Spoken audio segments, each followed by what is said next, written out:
Assalamualaikum warahmatullahi wabarakatuh. Halo semua, kembali lagi dengan saya Eni Nur Aini. Hari ini kita akan belajar mengenai perbandingan senilai dan perbandingan berbalik nilai. Kira-kira apa sih bedanya? Mari kita bahas di video ini. Simak baik-baik ya. Oke, kita mulai pada perbandingan senilai terlebih dahulu. Apa sih perbandingan senilai itu? Nah, sebelum kita bahas, ayo kita ikut Lisa pergi ke toko kue.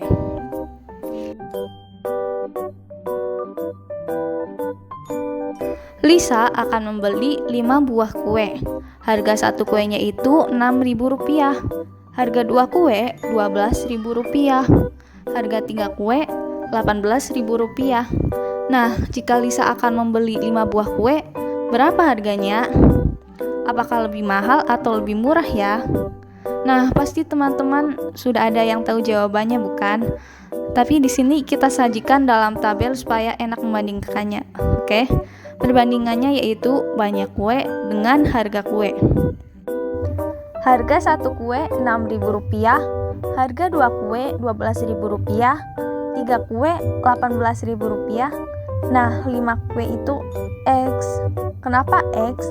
Karena harga 5 kue itu belum kita ketahui atau harga yang akan kita cari.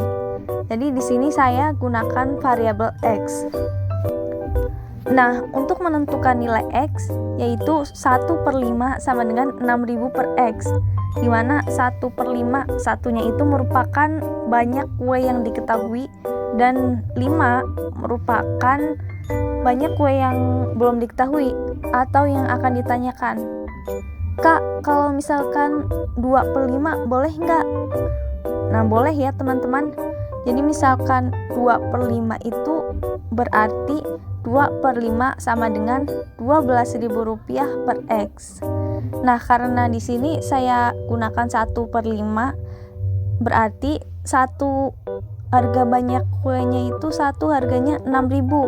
Jadi 1 sama dengan 6.000 per 5 sama dengan X. 1/5 sama dengan 6.000 per X. Kalau kalian akan gunakan 3/5 berarti sama dengan 18.000 per X. Paham?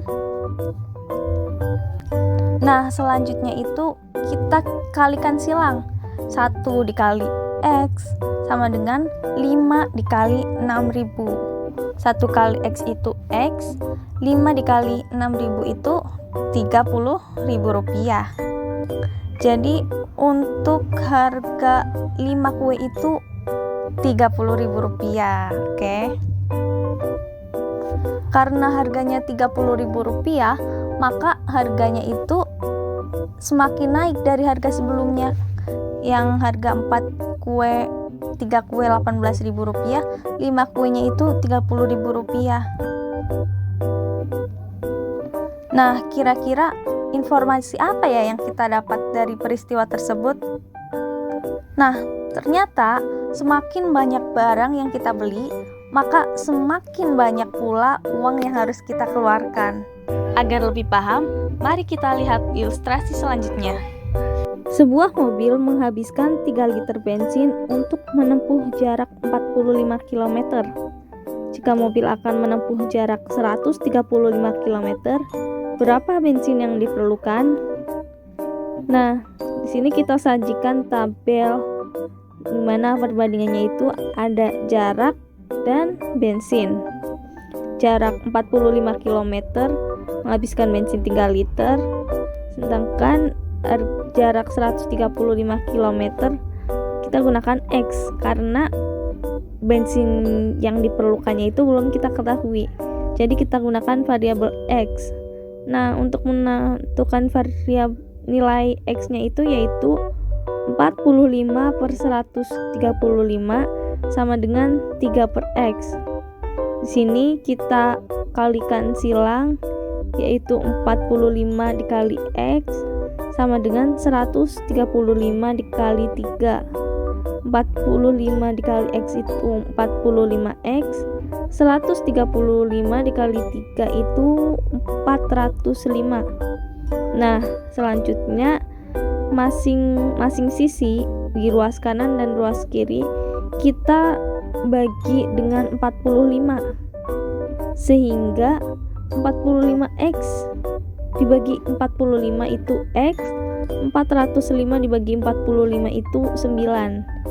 Nah, sehingga x-nya itu 9. Jadi, untuk menempuh jarak 130 km itu akan membutuhkan bensin sebesar 9 liter. Nah, dari peristiwa-peristiwa yang telah terjadi dan pernyataan-pernyataan yang telah disebutkan, kira-kira apa sih kesimpulannya? Kesimpulannya yaitu perbandingan nilai merupakan perbandingan dari dua atau lebih besaran, di mana jika suatu variabel bertambah, maka variabel yang lainnya juga bertambah, atau disebut juga dengan perbandingan yang mempunyai nilai yang sama. Nah, pada perbandingan ini itu nilai suatu besaran akan semakin naik atau makin turun sejalan dengan naik atau turunnya besaran. Rumus perbandingan senilainya itu yaitu A1 per A2 sama dengan B1 sama per B2, di mana perbandingan antara A dan B dapat ditulis A garis miring B atau A titik 2B, di mana A dan B itu merupakan bilangan asli dan bukan 0. Nah, penggunaan perbandingan senilai ini dapat kita jumpai dalam kehidupan sehari-hari. Misalkan ada perbandingan antara jumlah tabungan dan waktu tabungan. Kemudian ada perbandingan antara jumlah barang dan harga barang. Contoh lainnya itu ada perbandingan antara jumlah pekerja dan upah pembayaran yang dikeluarkan. Nah, kira-kira sampai sini teman-teman sudah paham bukan? Nah, untuk perbandingan berbalik nilai kita akan bahas pada video selanjutnya. Jangan lupa ditonton ya. Bye-bye. Wassalamualaikum warahmatullahi wabarakatuh.